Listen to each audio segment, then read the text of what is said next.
So the Detroit Pistons have a hell of a week in front of them. Start off with the Milwaukee Bucks tomorrow. Then the following day, they go to the Boston Celtics.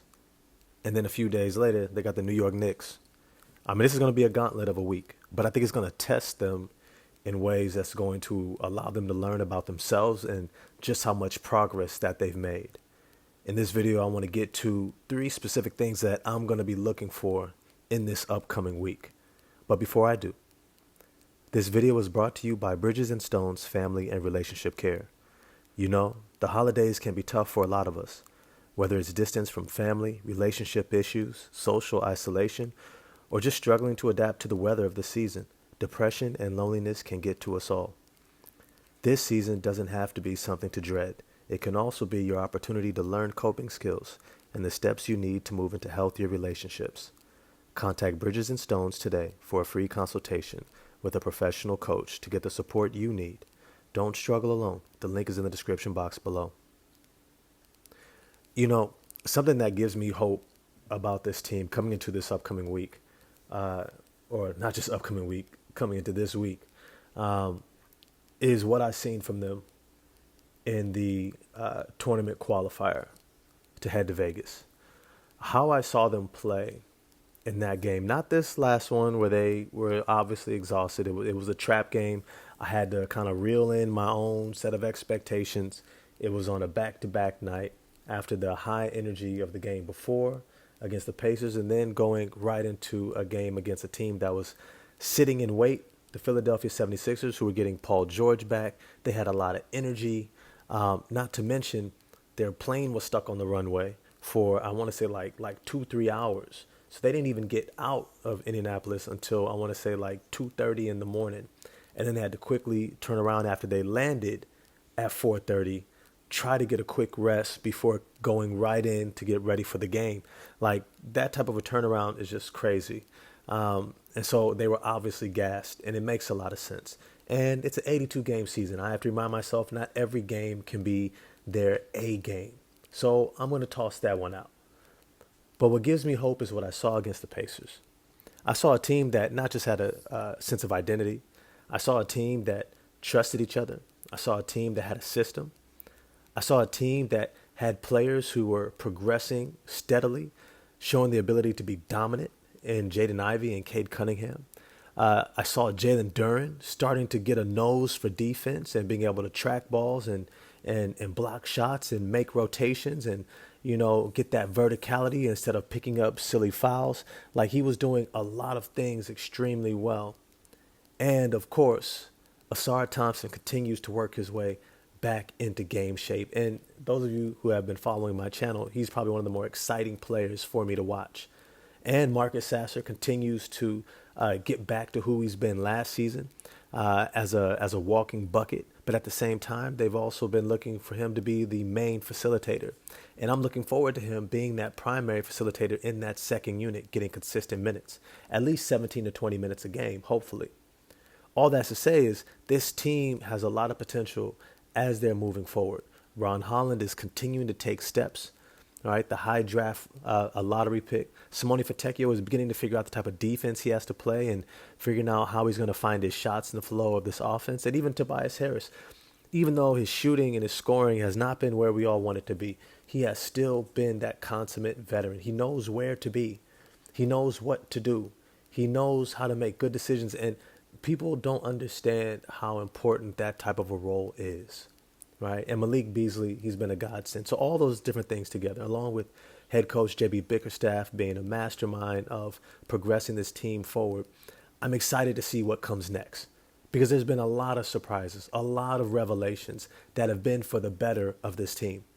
And as they're getting healthy, Cade Cunningham should be available, because I think he was sitting out the last game on the back-to-back as more of a precaution. It's like, look, hey, I'm coming off of this hip thing.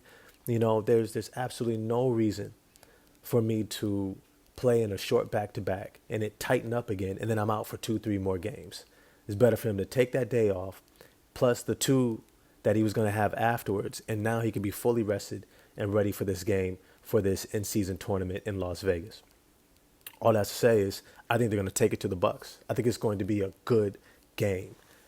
And the first thing that I'm looking for, I want to see Cade and Ivey continue to work well off each other. I want to see that chemistry. I want to see them continue to each be able to drop 20 plus points. Each of them be able to play off of each other. One of the things that I kind of critiqued early on in the season was they were scoring, but they weren't necessarily setting each other up. They weren't making each other better. They were showing that they could be dominant and get buckets, but it was kind of disjointed.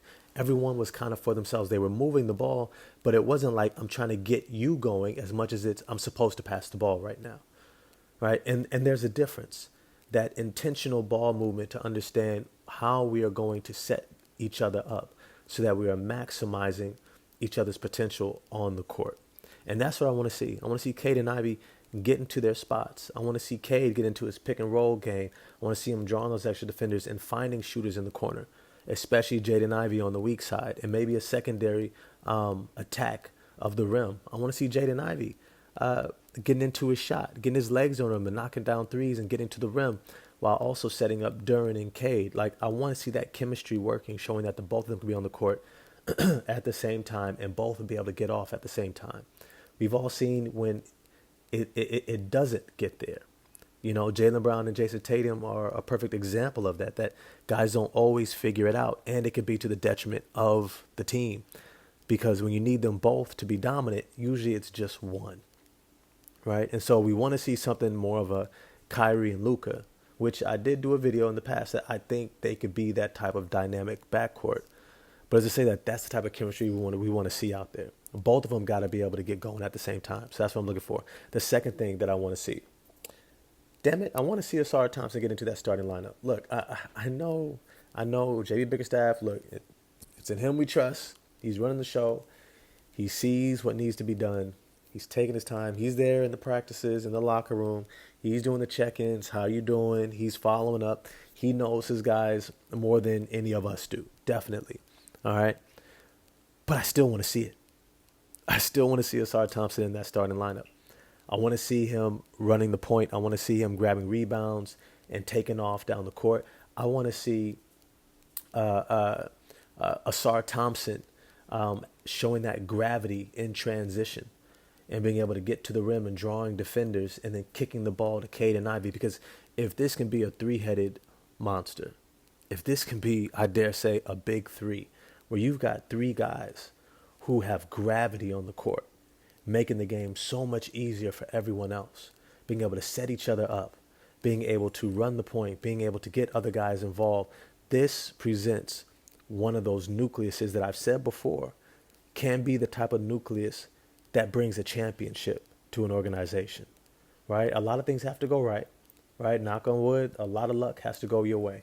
Health, the right lineups, guys being able to fit into their roles, getting the right veterans, yada, yada, I get it. But I want to see it. I want to see the start of it. I want to see those three all together as soon as possible. The last thing that I want to see is I want to see the bench unit get back into action. I want to see Marcus Sasser, Isaiah Stewart, Simone Fontecchio, Ron Holland, and whoever the fill-in is, whether it's Malik Beasley or Tim Hardaway Jr. I want to see the bench mob really kick in, because that was something that I was pleasantly surprised about, was how effective that bench lineup was. For that unit to be able to get into the game, create havoc on defense, get out in transition, being able to push leads or get them back into games. That's what I want to see become something that is reliable.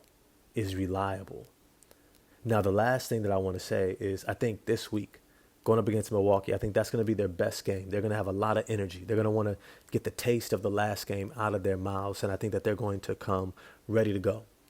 But I think what the real test is going to be is against the Boston Celtics the following night.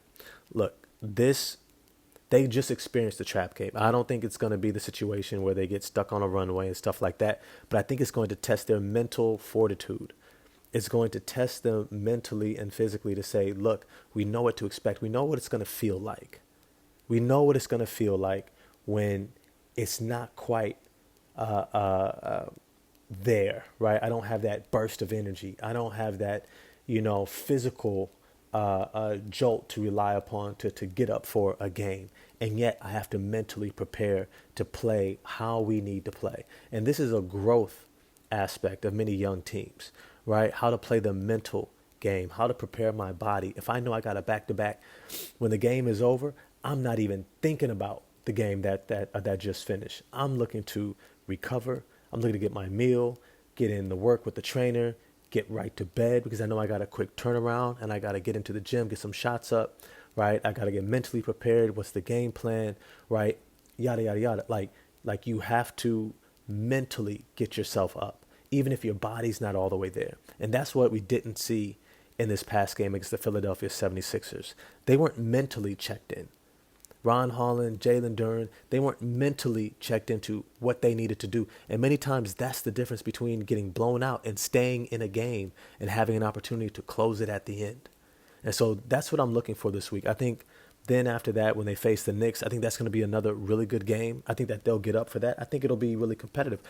Look, I will not be shocked if they leave this week winning 2 out of 3, if they go 2-1 for this week. At the same time, I also wouldn't be shocked if they went 0-3, right? I'd be a little disappointed because I think that they can get one. For sure, they have enough talent, and what they showed me against the Pacers, I think they can replicate that. I think they can bottle that up and perform that, multiple nights this week. But what I'm anticipating is that they're going to get at least one, that they're going to get at least one of these 3. And I think the first one might be against the Bucks tomorrow.